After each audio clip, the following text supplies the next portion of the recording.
Live from Fargo and serving you on TV, online, and on the go. This is Valley News Live 10 at 10. I had a close friend that died 5 years ago from lymphoma. And he said, you know, laying in mine ice from mine not dying. And he said, you know, we all took a bullet over there. Some of us just didn't know it. We're all going to die from it, you know, eventually, so, or a lot of us will. The number of how many Vietnam veterans are affected by the chemical Agent Orange are astonishing. Thanks for joining us tonight. Mike has the evening off. Roughly 300,000 veterans have died from Agent Orange exposure. That's almost 5 times as many as the 58,000 who died in combat over there. Valley News Team's Haley Foster shows us how this chemical is not only affecting veterans, but their children, and what a local man is doing to help those affected. Did it save lives?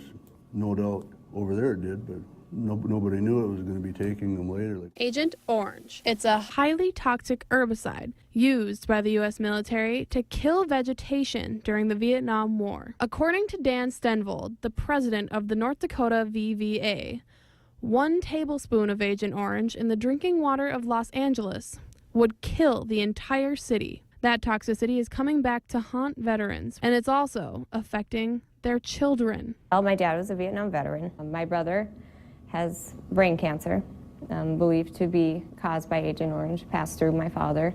And their children's children. Our daughters that can't have children, there's a lot of them. I was telling Ashley there's probably, I know of at least 70 in North Dakota alone where the daughters can't have kids.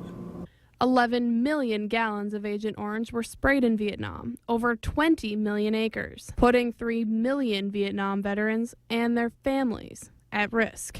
It's an everyday question, kind of, you know, what's passed on, what's not passed on. Stenvold did 3 tours in Vietnam, and in 2002, he was diagnosed with diabetes, linked to Agent Orange exposure. Since then, he says he's made a vow to raise awareness. 2 years ago, the VVA received $50,000 to do just that. It's amazing how many Vietnam veterans don't even know about it. And, you know, so it's really opened the eyes. You know, I got to thank the North Dakota legislature because, you know, 2 years ago, they had enough faith in us to go out and do what we're doing, and it's working. So far, Stenvold has visited 23 counties in the state to raise awareness about this big issue and how veterans can get help.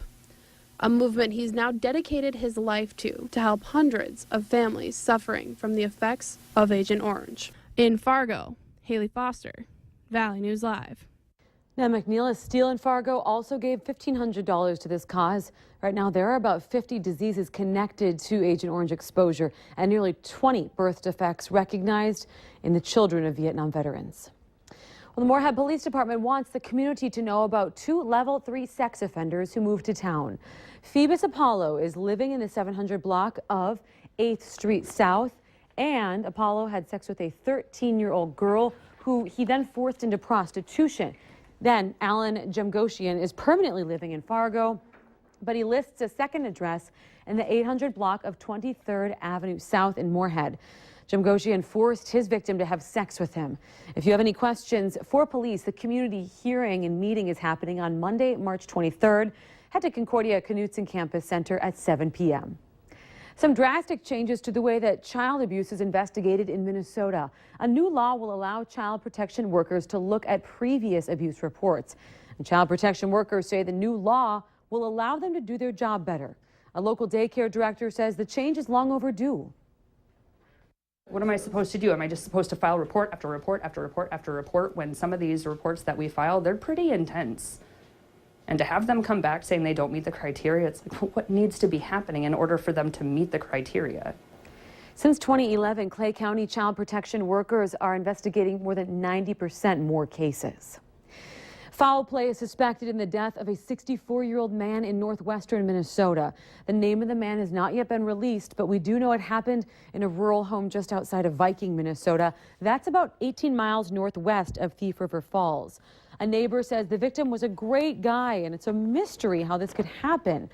The sheriff says the man's body was found when coworkers came to check on him late last night. That's after not showing up for work for the past 2 days. Authorities are now searching for the victim's missing pickup. Here's a picture of what it looks similar to. It also has a blue topper on it. It's a 1998 Chevy extended cab pickup with Minnesota license plates 742 HLK. If you know anything regarding any of this, you're asked to call the Marshall County Sheriff's Department. Military brotherhood takes on a whole new meaning for two West Fargo teens who both enlisted in the military today. One has chosen to start his service in the Navy. The other will be in the Air Force.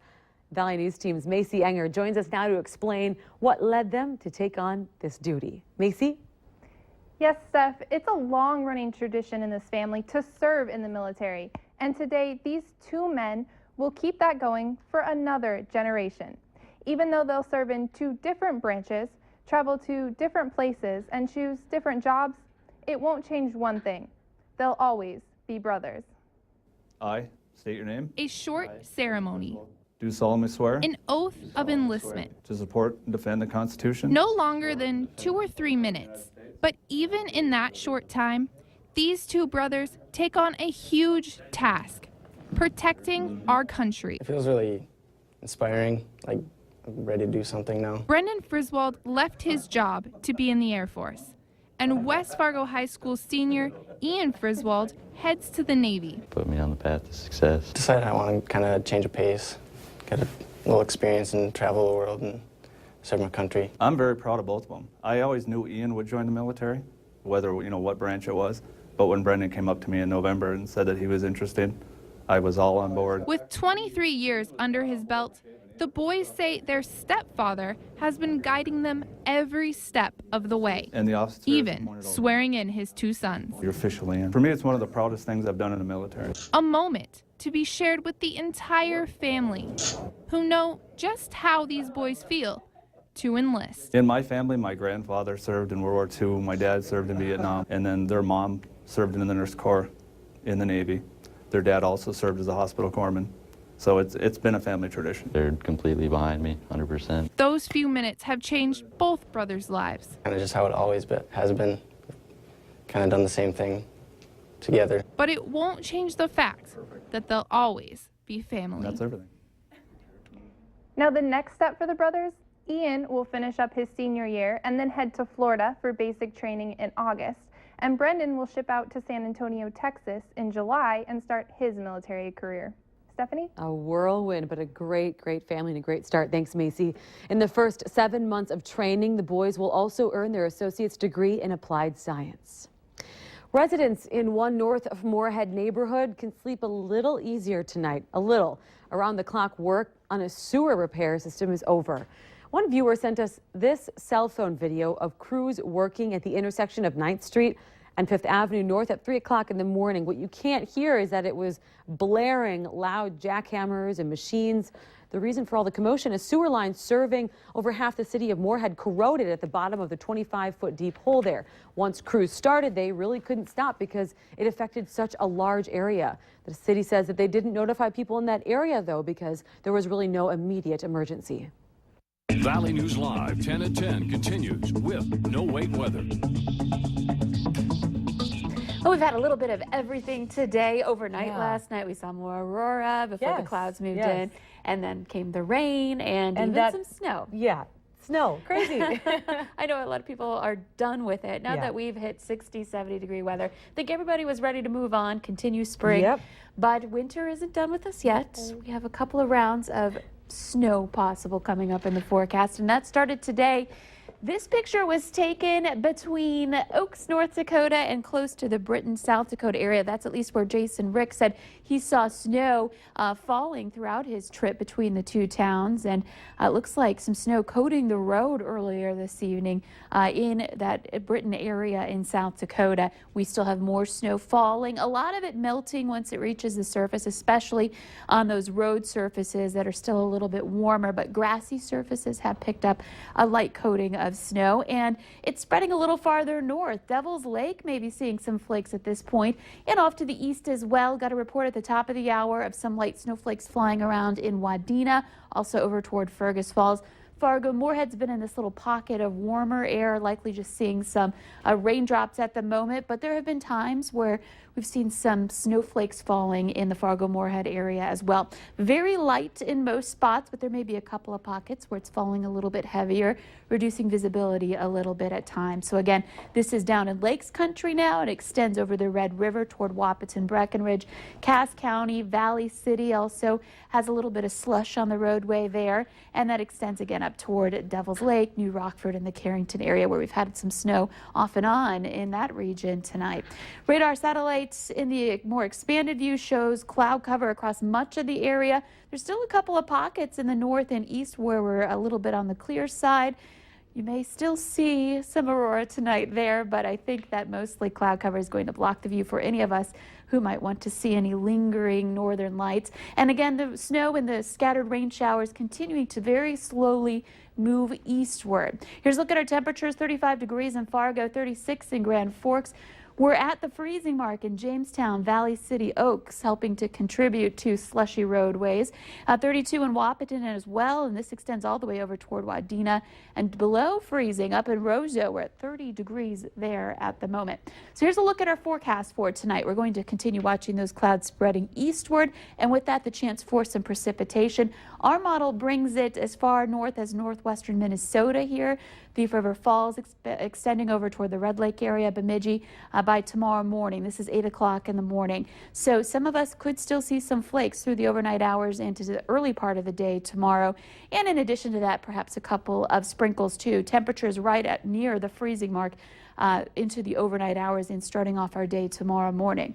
This will continue moving east through the morning hours, and we'll start to see some clearing happening in the morning in our western counties, and that will allow our temperatures to rise there in the 40s, and we'll see some warmer air work its way into the cloudy areas of Minnesota too. By the afternoon, more clearing, more sunshine into North Dakota along the Red River by 4 o'clock, with again some scattered cloud cover here in northwestern Minnesota. Temperatures rising into the mid to upper 40s, getting close to, and I think in a couple of places, reaching 50 degrees tomorrow. And by the time we're having dinner, heading home from work, we should be enjoying some clear skies for tomorrow night. So this will move out. Gorgeous night again last night. This was taken by Russell Hans near Grand Forks last night, of some beautiful greens, pinks, and purples.